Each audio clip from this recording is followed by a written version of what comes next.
अरे जैसे निकललू हमरा प्यार के दिल से तो हमरो के तू तेज दीह। अरे अरे तू जैसे निकललू हमरा प्यार के दिल से, अरे वैसे ही हमरो के तेज दीह। अरे तो का करबू तू राख के लेके,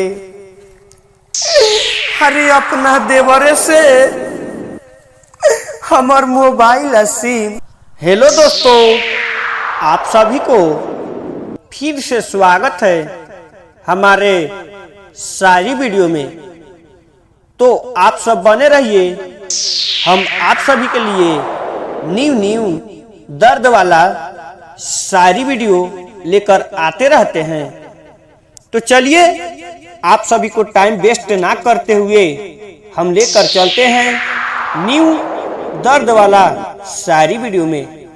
तो अगर हमारा शायरी अच्छा लगे तो वीडियो को लाइक और चैनल को सब्सक्राइब, साथ में बेल आइकन दबाना नहीं भूलिएगा, ताकि कोई भी मैं नया शायरी डालूं तो आप सभी के पास नोटिफिकेशन जरूर गिरे।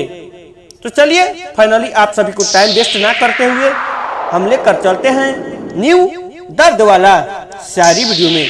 रेडी 1 2 शो। अरे ये जान, अरे सुना हो, अरे तू जैसे निकललू हमारा प्यार के दिल से, अरे जैसे निकललू हमरा प्यार के दिल से तो हमरो के तू तेज दीह। अरे अरे तू जैसे निकललू हमरा प्यार के दिल से, अरे वैसे ही हमरो के तेज दीह। अरे तो का करबू तू राख के लेके,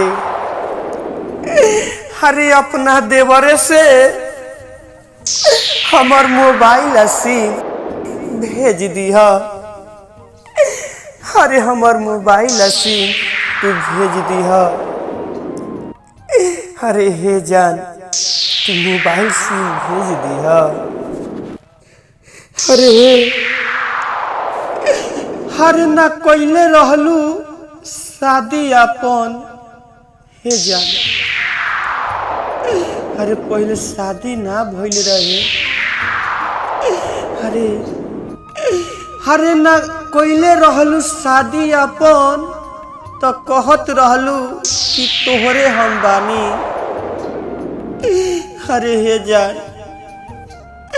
अरे आज काहे तू बने लगलू अरे मुकेश अंबानी, अरे मुकेश अंबानी। अरे जब फोन पर फरे से तू बातों न करेलू। अरे हे जान, अरे जैसे आज हमरा बातें दिक्कत, अरे दिल लगा देलू तू छोड़ के चल गईलू। अरे जैसे आज हमरा बाटे दिक्कत, अरे कहियो तोहरो पपरी। अरे हे जान,